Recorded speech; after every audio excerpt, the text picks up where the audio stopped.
Buenas noches a todos, especialmente con nuestro invitado, el doctor Óscar Terán Terán, quien ya es amigo de la casa porque en un periodo, me parece, de 3 años hemos presentado ya 2 libros. Este es el segundo libro del doctor Terán. El doctor Óscar Terán Terán es aparte de un abogado ecuatoriano, es un investigador y un observador de la realidad social muy agudo y muy sistemático en su trabajo. Y eso hace que la lectura y la interpretación de su trabajo constituya un honor para mí en este momento. Nos trae el día de hoy su nueva obra que se llama Cambiar el clima de opinión para salir de la jaula totalitaria. Y él parte de la existencia de una crisis, ¿no? El autor explica que existe una crisis en Ecuador, existe una crisis en Latinoamérica y tal vez en el mundo. Y esa crisis, él identifica a un causante protagónico de esa crisis y es al sistema político del socialismo. Yo me atrevo a catalogar el trabajo del doctor Terán como un alegato liberal, con toda seguridad, tal vez libertario, él me corregirá. En todo caso, antagoniza con el socialismo, pero de una manera elegante, fina, de las ideas. Esa crisis, nos dice el autor, que debe ser acometida por la política. Y aquí comienza su análisis. Es decir, no debemos acometer la crisis en la que se encuentra Latinoamérica desde el punto de vista de las ideas económicas, ni desde el punto de vista del culturalismo, sino frontalmente desde el punto de vista de la política, porque es la política, según el autor, la actividad en donde se van a poder discutir las ideas y se van a poder encontrar los actores que van a poder resolver la crisis. Nos explica que la política puede ser operada desde 3 vertientes o desde 3 avenidas, digamos así. La una desde el punto de vista de la persona. Estaríamos hablando pues de que lo único que importa ahí es que el candidato gane, no importa qué diga ni cómo lo diga, lo importante es que gane. Estaríamos hablando de los mesianismos muy comunes en nuestra política, en la política de nuestros países, y generalmente ahí se va a producir el fenómeno de que el candidato con más recursos o con más plata es el que va a ganar. La otra avenida o aproximación de la política es, o sería la de las causas, o la causa o las causas. Cuando, por ejemplo, estamos hablando de la protección del planeta, ahí esa causa generalmente se enraiza primero localmente y luego pasa al plano internacional. Y lo que estaríamos logrando es que entonces esa causa o esa plataforma sea adoptada por el político para que así el político pueda implementarla. Pero estamos viendo la limitación de esa vertiente, porque estaríamos hablando nada más que de una causa o de ciertas causas. Y la otra vertiente es la de las ideas. Y ahí es donde nace este análisis, porque las ideas precisamente en el quehacer político nos permitiría acometer cada uno de los problemas y obviamente identificando a las personas. Pero, y aquí es donde yo advertí en la lectura de este trabajo que el doctor Terán incursiona como un bisturí, yo diría, en las profundidades de la historia, en las profundidades de la filosofía política, de la psicología colectiva, porque él, una vez que identifica el problema, identifica la causa, identifica la forma, cómo acometer, luego explica por qué estamos donde estamos, por qué el socialismo, que el doctor Terán lo identifica como el enemigo o el causante, se empoderó tanto Entonces él hace un análisis de que en el siglo actual, pero preponderantemente en el siglo pasado, el socialismo fue ganando terreno, y esto lo dice la historia.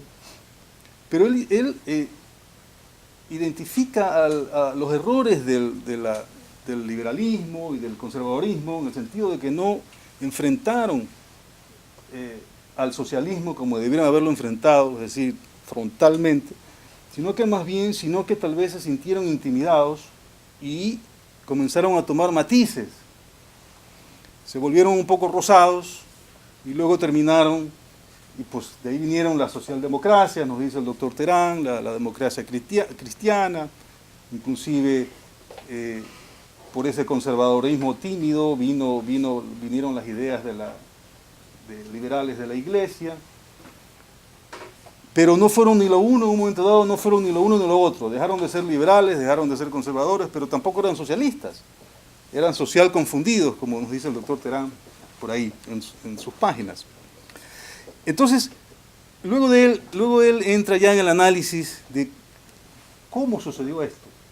Entonces, en el análisis histórico nos habla pues de lo que sucedió en el siglo pasado, el crecimiento del socialismo, las ideas del social nacionalismo, del nazismo, del fascismo, y entramos ahí a entender por qué. Nos habla, por ejemplo, de un Goebbels, ministro de propaganda del nazismo, que pues ya esto ya es conocido, una mentira repetida muchas veces pues se convierte en verdad, ¿verdad? Entonces todas estas cosas sucedieron sin que el liberalismo o el conservadurismo pudieran tener una respuesta adecuada en el momento adecuado, ¿verdad? Y también entra en el análisis de la opinión pública, cómo se forma la opinión pública. Históricamente la opinión que realmente nace como una opinión de una persona, es individual, luego a través de ciertas repeticiones se convierte en lugares comunes y se convierte en una opinión ya de un colectivo, y así se pueden formar opiniones en la sociedad que no siempre son las más correctas, ¿no? Aquello de que la voz del pueblo es la voz de Dios, se ha probado que es un error más de una vez, ¿verdad?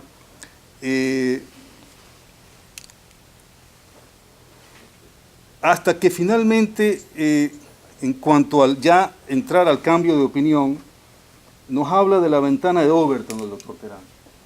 Esto es un método creado por Joseph Overton, un investigador social del siglo pasado, que estableció que cualquier enunciado, así sea el más extremo, puede llegar a convertirse en opinión pública, políticamente correcta, aceptada, siempre que se siga un proceso, ¿verdad? Y yo traía ahí específicamente el ejemplo que el doctor Terán pone en el libro, ya de un caso extremo, es obviamente fuera de la realidad, ¿verdad? Si es que la sociedad en un momento dado, por ejemplo, decide que el género masculino debe dejar de existir, pues que no hay problema, usando el método de Overton, en donde primero pues hay que enunciar el tema, ¿verdad? Luego hay que someterlo a un cierto consenso social, es decir, es un proceso. Pero ya el primer paso de simplemente que alguien salga a decir que hay que eliminar el género masculino, ya lo pone en el tapete de las ideas, aunque sea la más descabellada, pero ya está, ya se comienza a discutir. Más adelante vendrá un grupo influyente y dirá que sí, que efectivamente eso es una idea acertada, habrá dinero que permita la propagación de la idea, y llegará un momento, hay un proceso, está en el libro, en donde ya es una idea aceptada, y entonces ahí sí los políticos la agarran, porque sienten que es una idea populista, que tiene arraigo popular.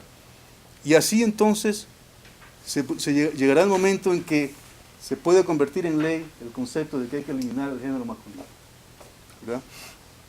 Y esto, valga la oportunidad, comento que también es parte de la forma de describir al doctor Terán con cierto sarcasmo, con cierto humor, pero creo que es la forma adecuada de tratar estos temas.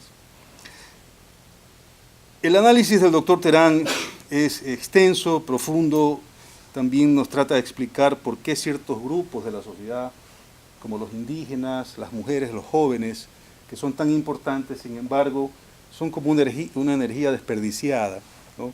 En el caso de los indígenas, ellos que pueden ser como la carta de presentación de cualquier sociedad, porque son quienes pues, son los autóctonos del lugar, sin embargo que se pierden en temas de reivindicaciones históricas, etcétera, etcétera, etcétera, y pierden entonces su valor sustantivo, al punto de que, por ejemplo, en los Estados Unidos, los indígenas aquí tienen muchos derechos, les han sido reconocidos muchos derechos, de hecho manejan muchos negocios por ley, como los casinos, sin embargo, carecen de todo. ¿Por qué? Porque no se lo pueden autoproveer, ¿verdad?